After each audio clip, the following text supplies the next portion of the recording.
show. I'm here with Christian Taylor. Hey, Phil. Hi, Christian. And Sky Jitani. Hi, Phil. Hi, Sky. I like your driving cap. Thank you. How many driving caps do you have? I had 2. I lost 1.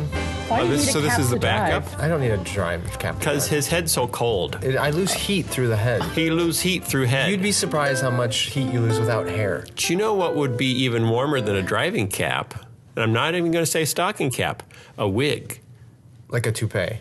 Yeah. Do you think so? But like a big one that covered a A lot. hair hat. But it's Yeah. polyester. Like an afro. You get sweaty. Don't you get sweaty in wigs? I don't wear them.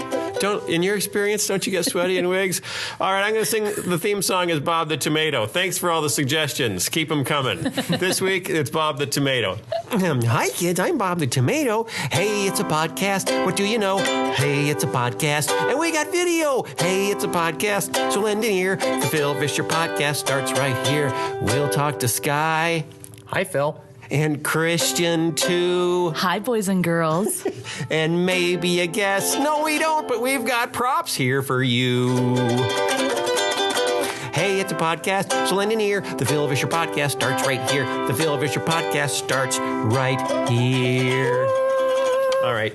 You know what? That was really good. That was like one of the best I didn't mess podcasts. up so much that I know. time. Gosh. I usually mess up a lot, but that time I didn't mess up. You must be good so at Bob much. the Tomato. Well, I was doing, I recorded veggies this morning. I had a 3-hour veggie session this morning, so I was Bob That's a lot. exhausting. I was Bob a lot. Were you It's schizophrenic? like Camelot, but it's Bob a lot. more American and Christian. Okay. Is that redundant? American and Christian? Some people think I so. don't even want to go there. Okay. Big news. Big news. What? News. Big news. What's in the Bible? Number 13. I'm holding up 13 fingers for those of you who know there's video. Is on sale now. And that's the last one. It's Revelation. It's done. The whole thing is done, and you can buy the whole thing for only $1 million, and you can have the whole series, 13 DVDs, to walk your kids all the way from Genesis to Revelation, and it's done, and we explained Revelation for small children. And if anyone adds or takes away from the DVD series, the curses of that series will be added unto you. So how do you explain Revelation to young children, you ask? Now you can have your answer. Go get What's in the Bible, number 13. Go to what'sinthebible.com or philvischer.com or other places. It's Bookstores. on amazon.com. Bookstores tend not to carry much anymore. They're mostly into giftware now, like picture frames with Bible verses Jesus around junk? the edges. No, I would not say that. Christian kitsch. Jesus don't make I no... like that one. Christian. Jesus don't make no junk. Okay. Christian Kitchen. I think Jesus might think it's That would junk. be a good restaurant. Christian Kitchen. You know, Christian kitchen. little kids call me kitchen. What? Little kids call me kitchen. Really? Mm-hmm. My You're Christian Kitchen. 6-year-old was interviewed this week, and someone asked her, what is a Christian? And she said, Lecrae. Really? That was her response. What does that have to do with a kitchen? What? Nothing. But she's, your name's Christian, and someone was asking her, what's a Christian? Oh, And she okay. said Lecrae. That was her brilliant response. So I feel like... How old is she? 6. Did I do something right or wrong as a parent there? I can't tell. Well, I don't even know what that means. You don't know who Lecrae is? The singer? Yeah. Yes. That's the singer? Yeah. Oh, okay. That's an awesome thing. So I think that's you a great said, what is answer. a Christian? And she said, it's a singer. No, they said, what is a Christian? Tell me what a Christian is. And she said, Lecrae. Lecrae is a Christian. He is a Christian, but I'm not sure that's what a Christian is. Okay. But- so she's a It's little... not the only thing a Christian She's is. a little confused then? I don't know. It could have been a worse She may answer, not be. yeah. She may not be. She may know exactly what she meant I think she does. by that. And it's so profound and so deep. We don't get it. No, it may be an angels on the head of a pin kind of a thing that we can't fathom. We had a visitor to the studio We sure did. Last week. I missed it because I was in Nashville, Tennessee. Have you heard of it? It's Southern. I was in Nashville I wasn't doing Veggie Voices there. I was in a meeting. We had an investor meeting because we have to try to raise money to stay in business. We do it constantly, like every other day. One day I write, the next day I'm trying to raise money to stay in business, and just alternating like that forever. So I was there, but Jason Lay came to visit. Jason Lay came to visit. Lay, best known as the author of the modern Major General version of the Phil Vischer podcast theme song and the Bohemian Rhapsody version of the Phil Vischer podcast theme song. And the one who raised money for my microphone. For a microphone, who Which I now attempted have. to do a Kickstarter campaign to get Christian a new microphone. And it worked, because look, I really do have a real microphone he's from now. Portland, and he's also in the Air National Guard. Yes, he is. Reserve, the Air Force Reserve. Heading to Afghanistan, to Afghanistan, and he was coming through Chicago, so he stopped by and he brought us gifts.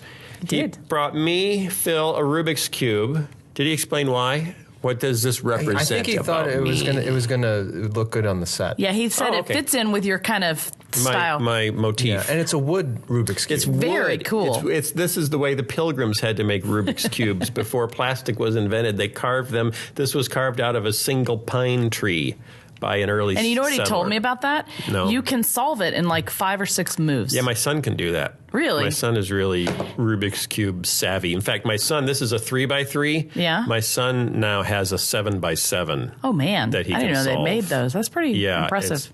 I know they keep making bigger and bigger ones. I think this is more He impressive. also brought, this is cool, he's from Portland, so he brought, I don't know if you can see this. Well, if you're listening on audio, you definitely can't see this.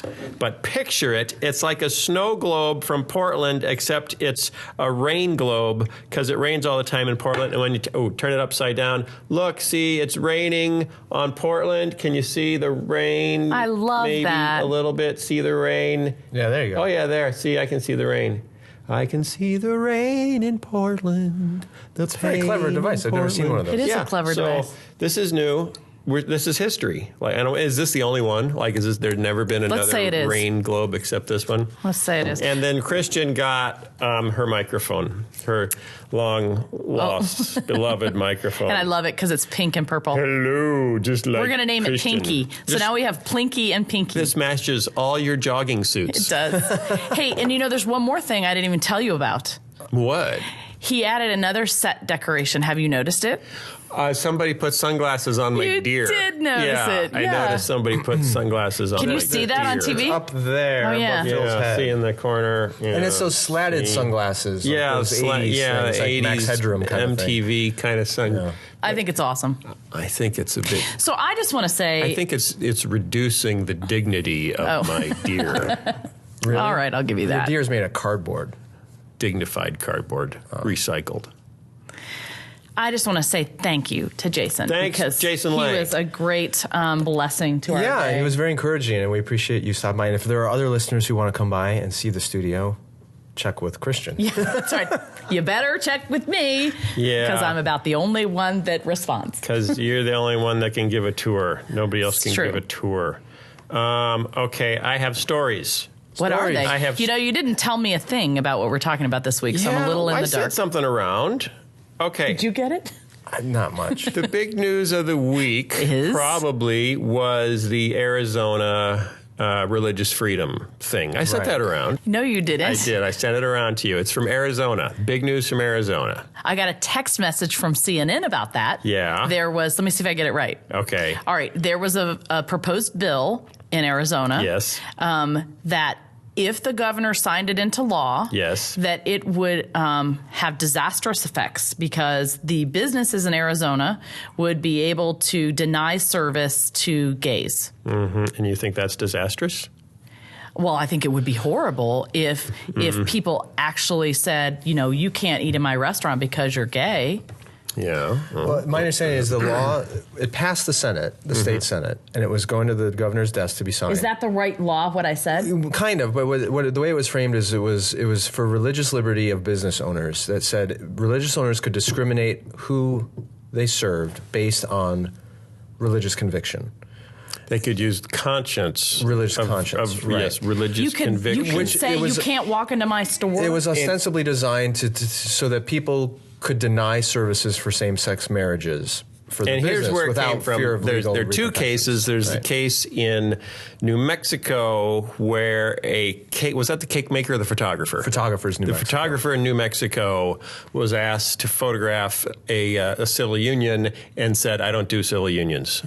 It's against my beliefs." Okay. And they were sued, and the suit won, so they were fined. That's now before the Supreme Court. Yes, so that's gone all the way up. I thought you didn't have to take anybody's business if you didn't want to. No, you can't discriminate. If someone walks into your restaurant, you can't say, sorry, I won't serve you. I don't serve your kind. You can't say that anymore. You're a Hindu Swede or You used to be able to say, I can't serve your kind. But you could say as a photographer, no, I can't do your wedding, period.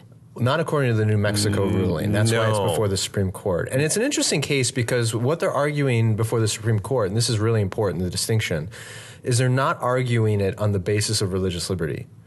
They're arguing it based on the First Amendment freedom of expression. In other words, the government cannot force an artist to make art that they disagree with. Okay.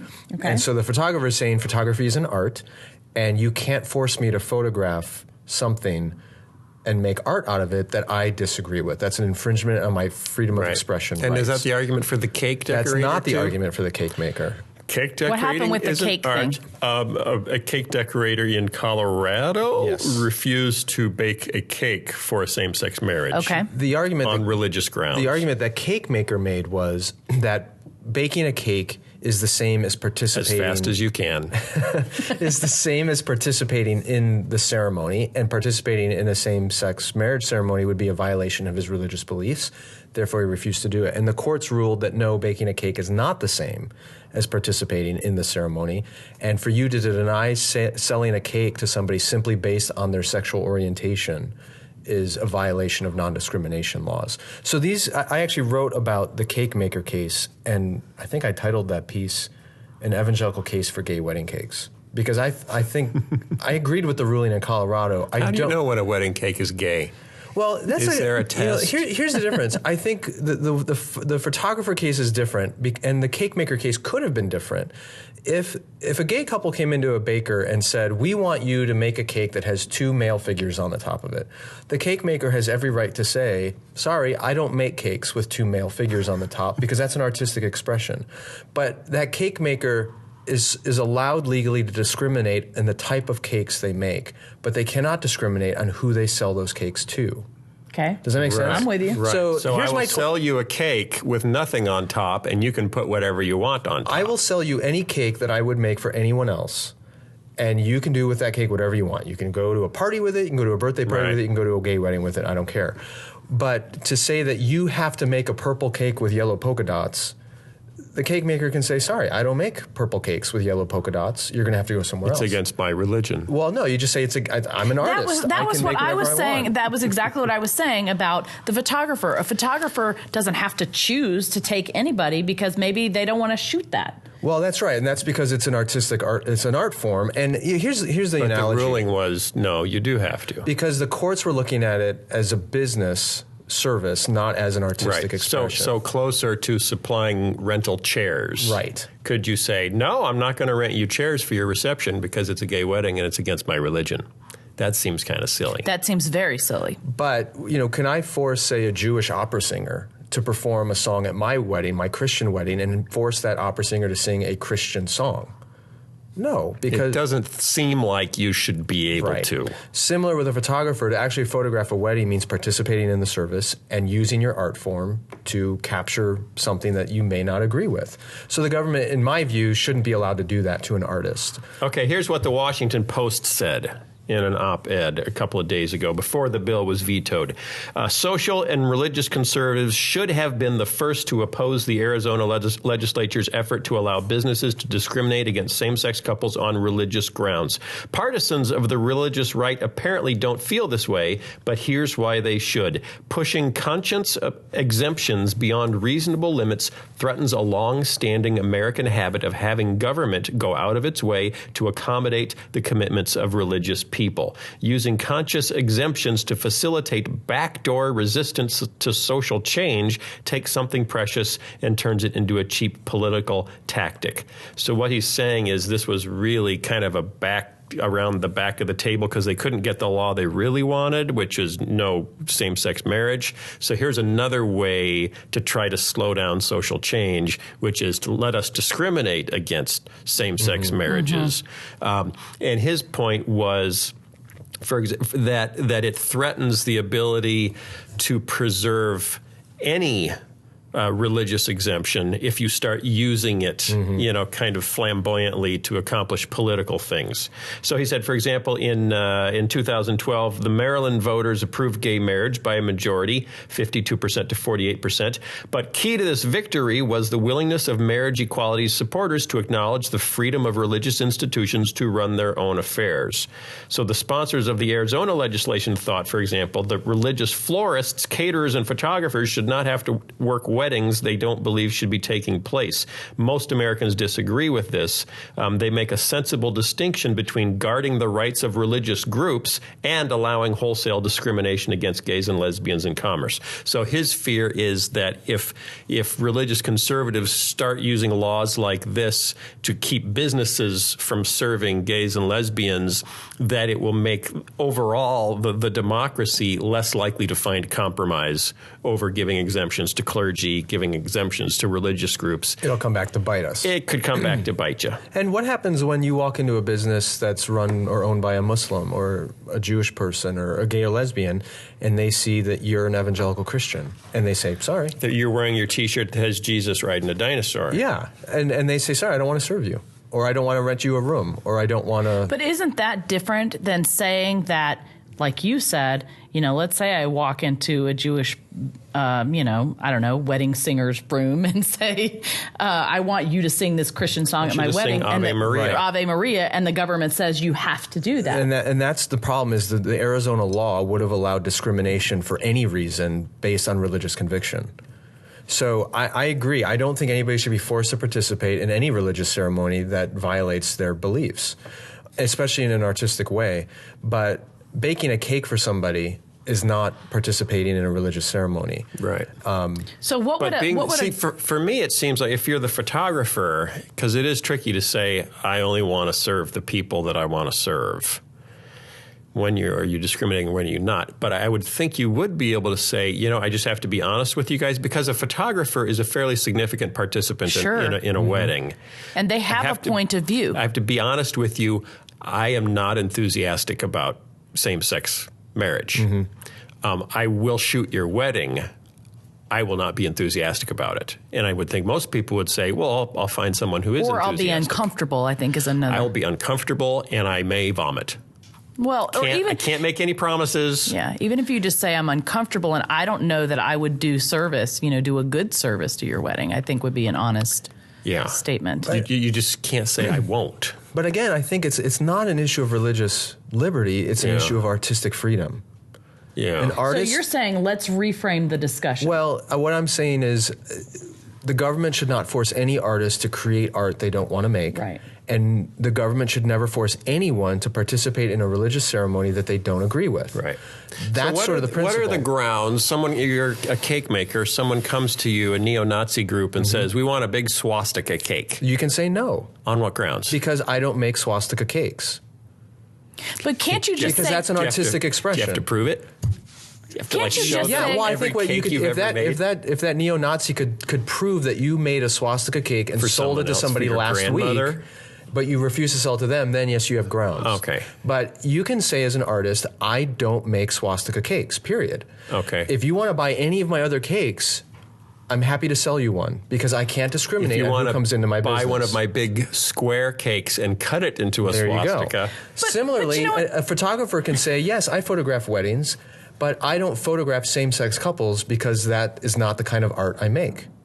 It's an artistic issue. It's not a religious liberty issue. Similarly with a florist. If you're a florist at a wedding and they're doing a Hindu wedding and they're asking you to arrange flowers around an idol and you are a Jew who doesn't believe in idol worship, you should have the right to say, sorry, I'm not going to use my artistic endeavors to create art around this idol that violates... I don't create that kind of art. Exactly.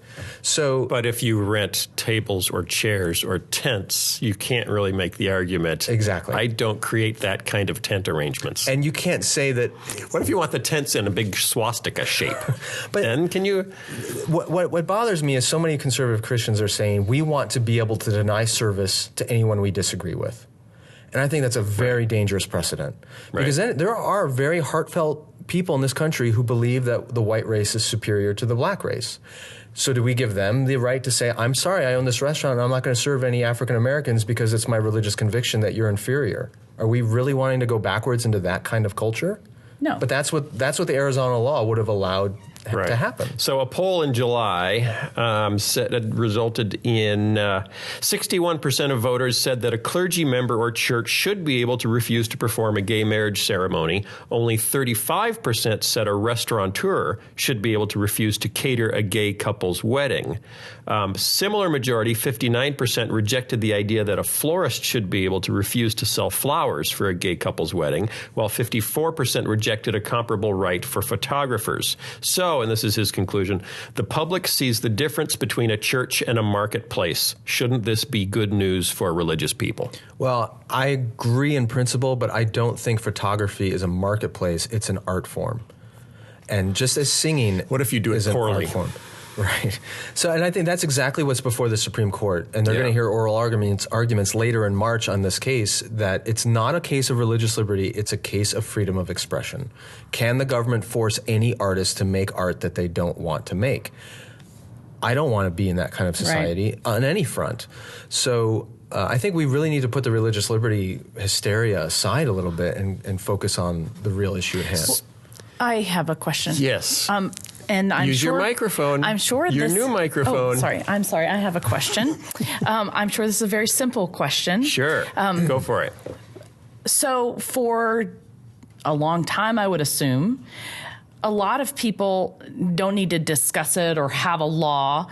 They just don't do that thing. So, for example, if I am hired to do a cigarette commercial or one for alcohol or whatever, I choose to take that job or not, whether I'm, and I don't have to give a reason.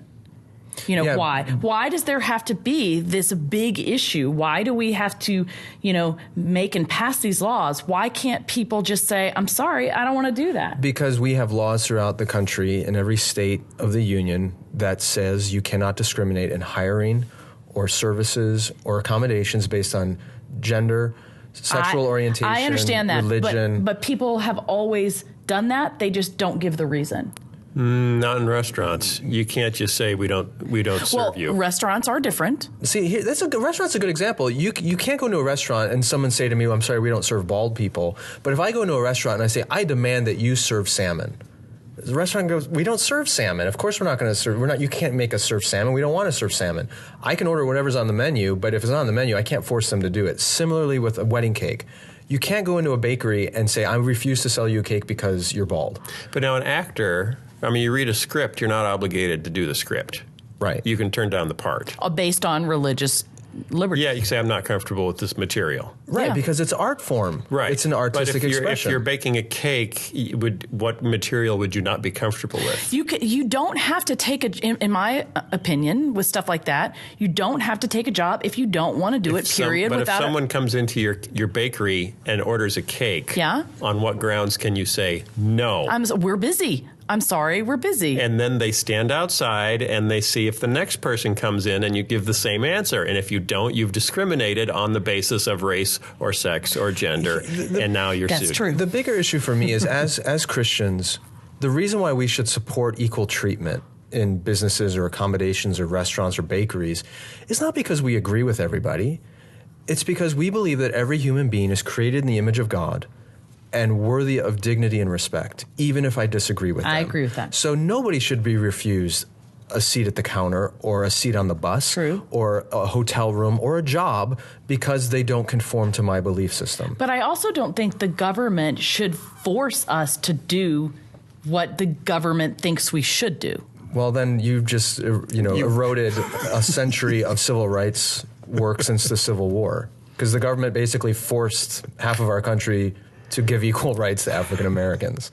That's true. And it was the half that you grew up in. That's quite true. There is a place for government to stand up for the rights. That's what the very founding of our country is based on. We felt like the English government was not respecting the human rights of its colonists, and so we rebelled and said, no, all people are created equal and endowed by their creator with certain inalienable rights. That's the foundation of our country. But then the government can go the really far way, and then it is bad. Like the government can really force us to do stuff we don't want to do. If people vote for it collectively. And who votes?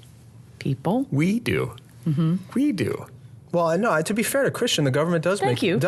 I mean, we didn't vote. We never voted to legalize abortion, but the government did it. Through the Supreme but we Court. voted for presidents who nominated. So it doesn't. Supreme I'm not Court saying the government members. always gets it right, but I think when it comes to not discriminating against people, as Christians, we should support that because we believe all people are inherently valuable as created in the image of God, including the unborn, including gays and lesbians.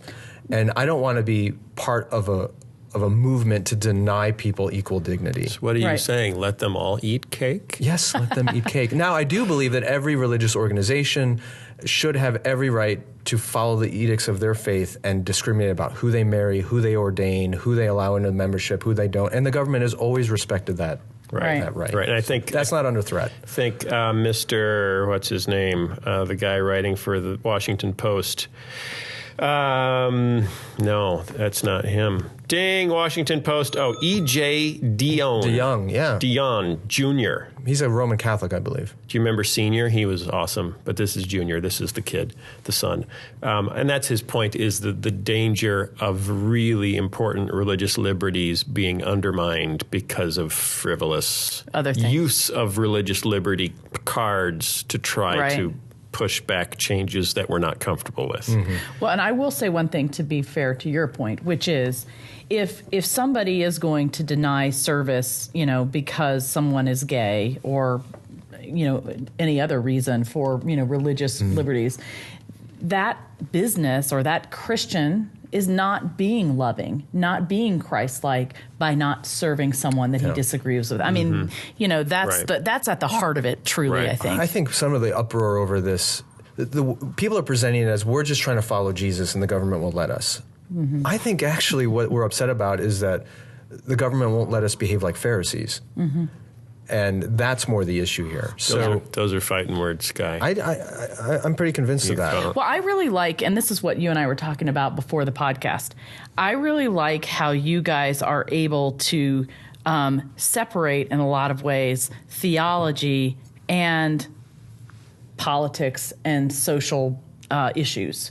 And it's been very confusing for me. It's why I asked you, you didn't consider yourself to be sort of more liberal theologically, but you do consider yourself to be more moderate or, more liberal than a lot of evangelicals, right? Well, before we start getting all kinds of crazy hate mail on this. No, you're right, though. I mean, theologically. Can explain for example, how you can be both. For example, on this issue of marriage and sexuality, yes. I am conservative theologically. I won't marry same-sex couples. I don't believe in ordaining gay clergy. I believe marriage is between a man and a woman. I mean, Orthodox and all that. But because I believe that theologically doesn't automatically mean that you take a hardline conservative view on cultural issues. For example, I do think gay and lesbian people should have equal access to jobs and housing and non-discrimination laws all throughout the country. And cakes.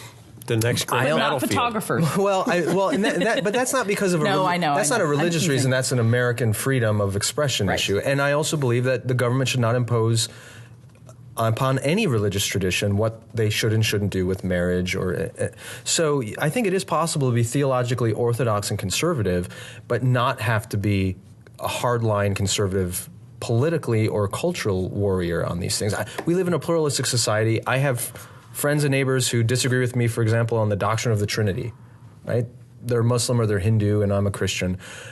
But I don't believe that because... Do you know what John Calvin did with a guy who disagreed with him on the doctrine of the Trinity? No, what? He approved of him being burned at the stake. Well, there you go. Yeah. So things were different back then. We're much kinder, gentler. Is that a true story? Yeah, he did. Well, they were pretty brutal. Yeah, Geneva. Calvin's Geneva. I don't believe that harsh. everyone in this culture should have to agree with me on the doctrine of the Trinity in order to get a job or in order to get married or in order to get a wedding cake or whatever. And similarly, I don't expect everybody in my culture to agree with me on the definition of marriage or human sexuality in order to get equal treatment in our culture.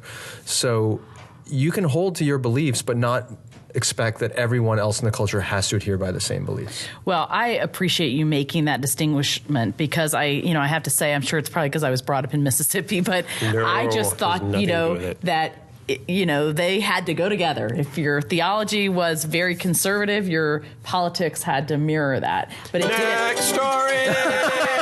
Okay, we talked about that enough. But speaking of religious freedom and religious liberty, how's Hobby Lobby doing these days? Oh, dear. You've been invited to speak somewhere. You don't know when exactly, but you've been invited to speak with an interesting guy to speak with. Are we talking about that? Yeah, I do a little bit. It's not really public yet. It's not public. Oh, we can't talk about it Well, yet. I know. Sorry. Maybe we could. It's not public. Anyway, you're going to go speak with someone who's very liberal but Christian about the topic of religious freedom. And Yeah, hopefully in Washington, D.C. in the next month or so. We'll figure that out. Okay, we'll figure that out. But the Hobby it Lobby involves case- things like the Hobby Lobby thing, where here's a brief summary of what's going on. And this is about the Affordable Care Act. While ostensibly a sweeping attempt to ensure all Americans have access to the services they need without having to pay an unaffordable premium, religious groups have seen the mandated insurance coverage of contraceptives, including potential life-ending drugs like the Plan B pill, as a threat to religious freedom. So, Hobby Lobby has joined in a lawsuit. There are like 50 lawsuits to try to stop it. And these are families or individuals who own businesses who say, my religious liberties are being violated, my conscience is being violated if you make my company provide health insurance that provides things I disagree with on religious grounds. Right. And this has gotten stormy. This is a very sticky wicket. It is a sticky Because wicket. technically what you just said is not true. Which he part? just threw down the gauntlet. The more I've studied this case, the more I'm concerned it's a no-win situation. Yeah, So Hobby Lobby is a really good example. Hobby Lobby is owned by the Green family, who are a very committed Christian family, very generous, very good business owners. And I think it is wrong for the government to say to a Christian business owner that you have to pay for services, healthcare services that are a violation of your religious convictions. I think that is a problem. But the case that they're putting forth before the Supreme Court is not that the Green family's religious liberties are being violated.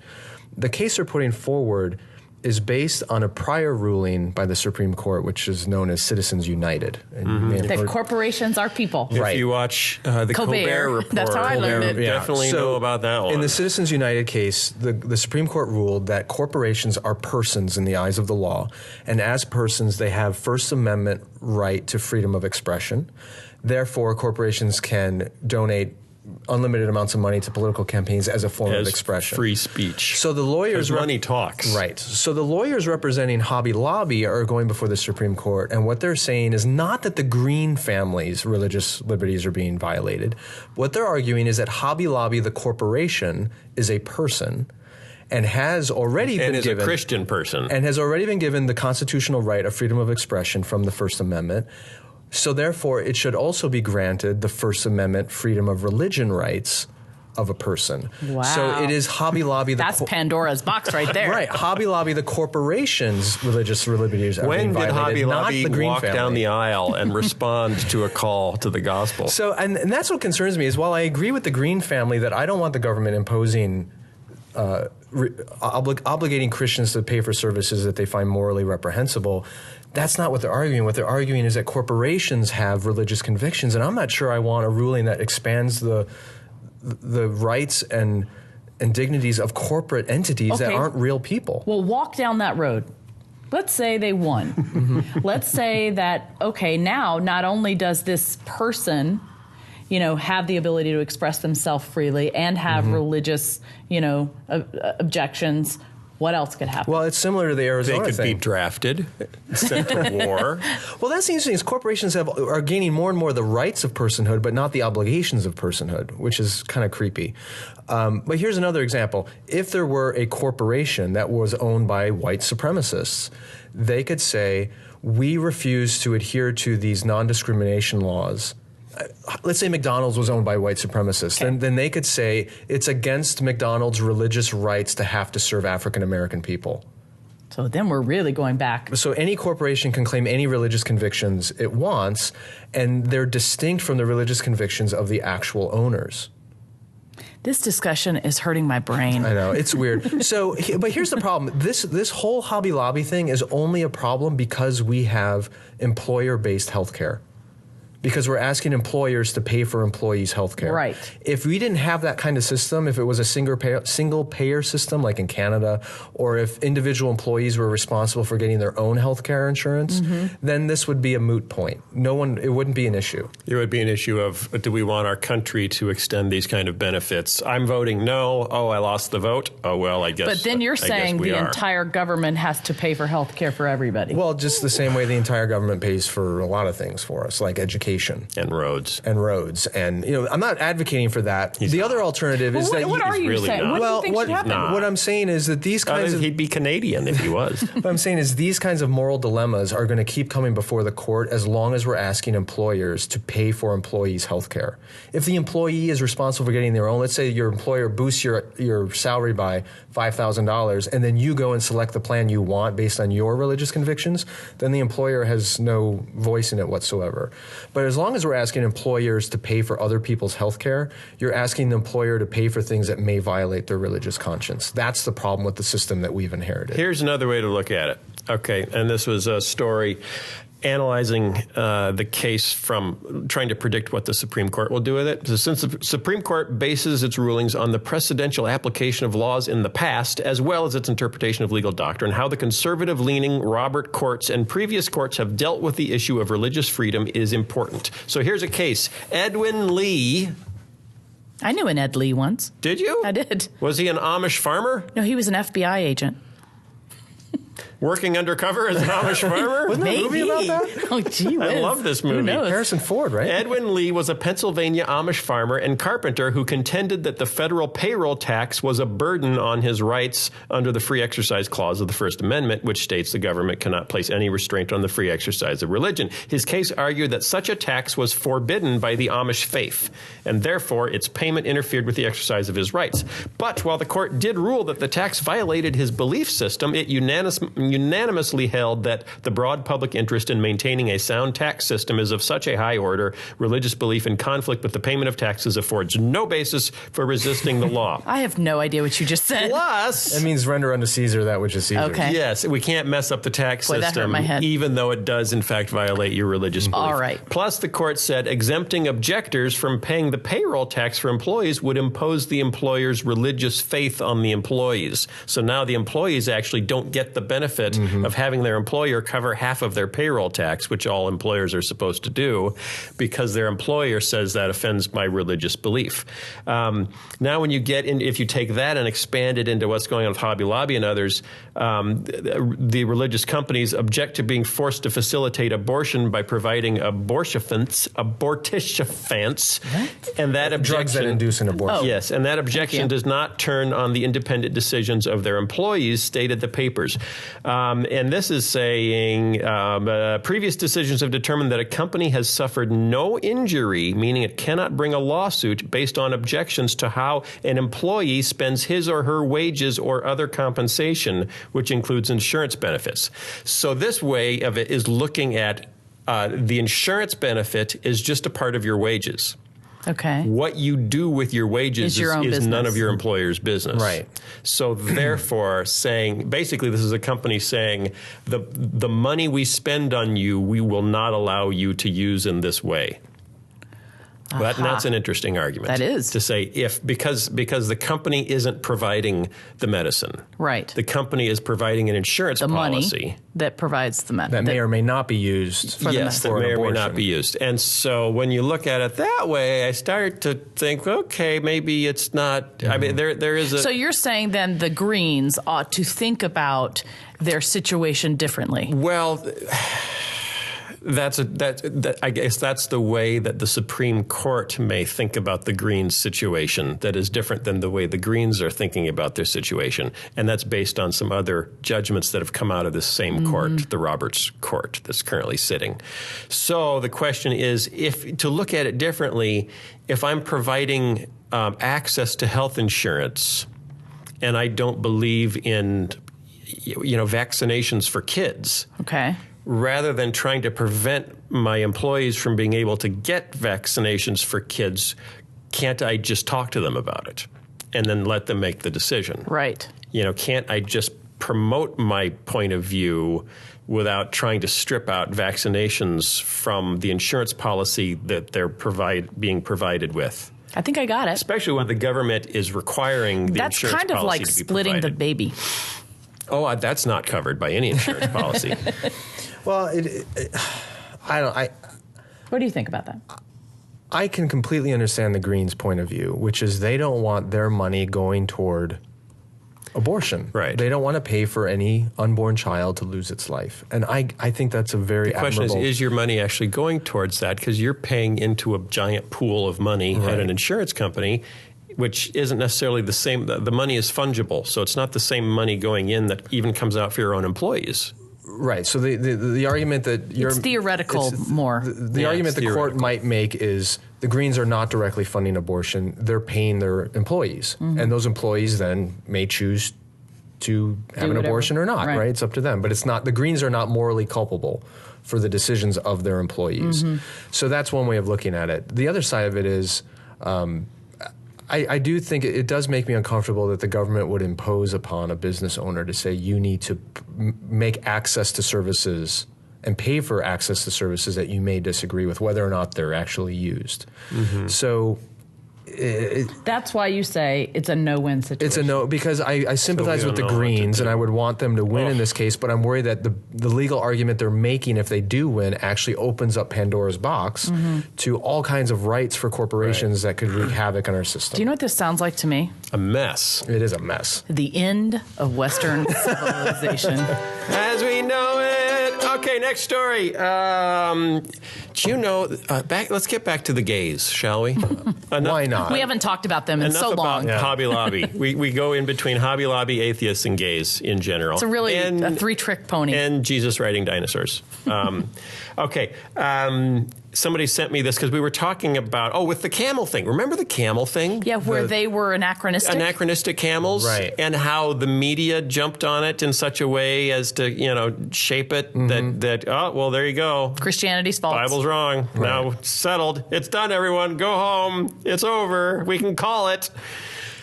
Here's another case of the media kind of doing something like that. Hey, you've heard about the Uganda anti-gay laws, right? No. Yes. Yes. Tell me. In Uganda, they actually... I know. In Uganda, they actually proposed a law. Well, they've made homosexuality illegal. In Uganda? In Uganda, yes. They have that there, Not here. Okay. Not even at Hobby Lobby. We're talking about Uganda. Homosexuality is illegal. And the first proposal for the punishment for being convicted of homosexuality was going to be death. Oh, my. So death penalty for being gay. Well, what do they base it on? Wanting to kill gay people. No, why do they say gay people? Why do they say being gay is wrong? Because it's undermining the social fabric. Okay. It's so bad and corrosive. I'm sure there are religious influences there. Okay. So they've backed down now because there was such international outrage. They've backed down now. Life in prison. If you're gay, we won't kill you. We're just going to lock you away forever. Ooh, I wouldn't want to live there if I was gay. The story, as long as this has been coming out, the story has been that evangelical Christians are influencing Ugandan legal policy because they're frustrated that they've lost the battle in America. What? And I've heard over and over again that it's evangelical Christian groups that are promoting this, and that's why it's caught on, and lots of evangelical groups are funneling money now to try to get Africa to pass these draconian anti-gay laws. And I was like, what? Where is that coming from? And I finally looked into it enough. And this is a story in New York Times it was actually from a couple years ago when it first came up. 3 American evangelical Christians whose teachings about curing homosexuals, their teachings have been widely discredited in the United States, arrived in Uganda to give a series of talks. The theme of the event was the gay agenda, the hidden and dark agenda of homosexuals, and the threats posed to Bible-based values and the traditional African family. For 3 days, according to participants in audio recordings, thousands of Ugandans, including police officers, teachers, and national politicians, listened raptly to the Americans who were presented as experts on homosexuality. Oh, my. Now the 3 Americans are finding themselves on the defensive, saying they had no intention of helping stoke the kind of anger that could lead to what came next, a bill to impose a death sentence for homosexual behavior. Uganda's Minister of Ethics and Integrity, who previously tried to ban miniskirts, recently said homosexuals can forget about human rights. Uganda seems to have become a far-flung front line in the American culture wars, with American groups on both sides, the Christian right and gay activists pouring in support and money as they get involved in the broader debate over homosexuality in Africa. So it's becoming a proxy war. So American groups... So it's true. The Christian right is... Well, what have they established in this story? Well, they established that they were over there. Who? And that the three Christian... Three guys. Oh, right. They're saying that... Three guys. Okay, and they're I see what you're saying. this is a movement. Right. I heard somewhere else in the media, and I wish I had known we were going to talk about this, because then I could have actually come informed. Phil's not a great communicator, Yeah, really. in case you haven't learned. It's just his job, I know. right, to communicate. I forget the guy's name, but there's some individual American who's still pushing this in Uganda. Scott Lively. Is that the name? Yeah. So who's he? Scott Lively, a missionary who has written several books against homosexuality, including 7 Steps to Recruit-Proof Your Child. What? And he's an evangelist. You mean like people are recruiting children? Like the Mormons? To keep them from being recruited into homosexuality. Oh. Because apparently What? they're undercover gay recruiters. It's not like the army. Are you kidding me? No, it is. Second man was Caleb Lee Brundage. I picture a sign of Liberace pointing his finger at me and going, We want you. we want you. I want you, baby. We're going to have a great time. All right, this is going down a wrong road. Keep Lee going. Brundage, a self-described former gay man who leads healing seminars, and Don Schmierer. So Scott Lively was one of the 3 that went to this thing. A board member of Exodus International, whose mission is mobilizing the body of Christ to minister grace and truth to a world impacted by homosexuality. They are now trying to distance themselves from the bill.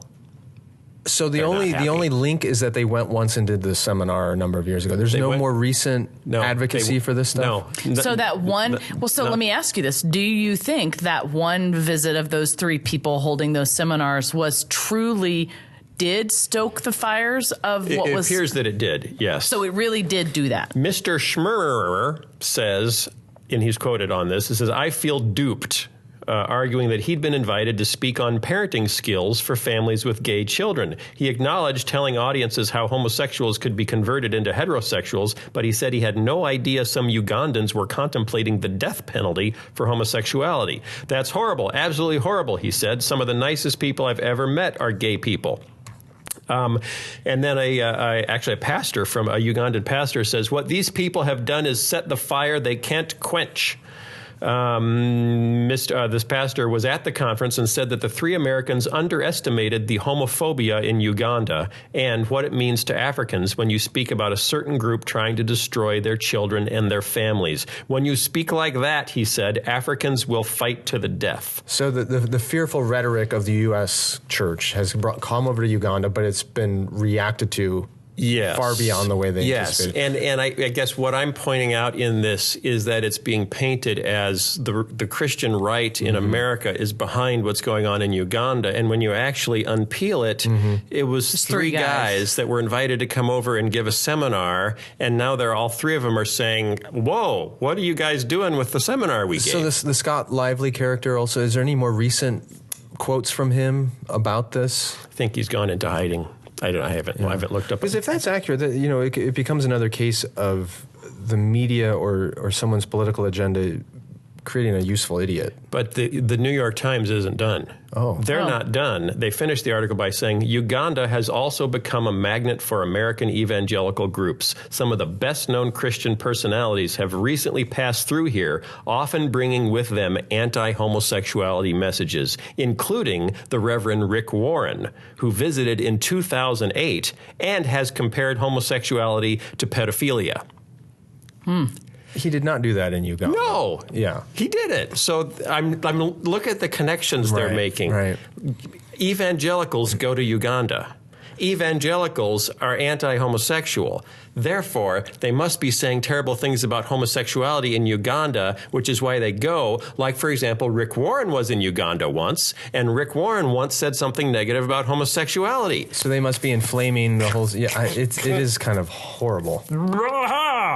Wow. We have uncovered why do we love conspiracy theories so much? Why is everything... Because everything has to have a reason. If they get somebody their way, has to be responsible for it. This is what they really want to happen because they couldn't pull it off in America, so let's pull it off in Africa. It's really creepy. I mean, and the conjecture. It's like saying I believe in animal torture because I eat beef.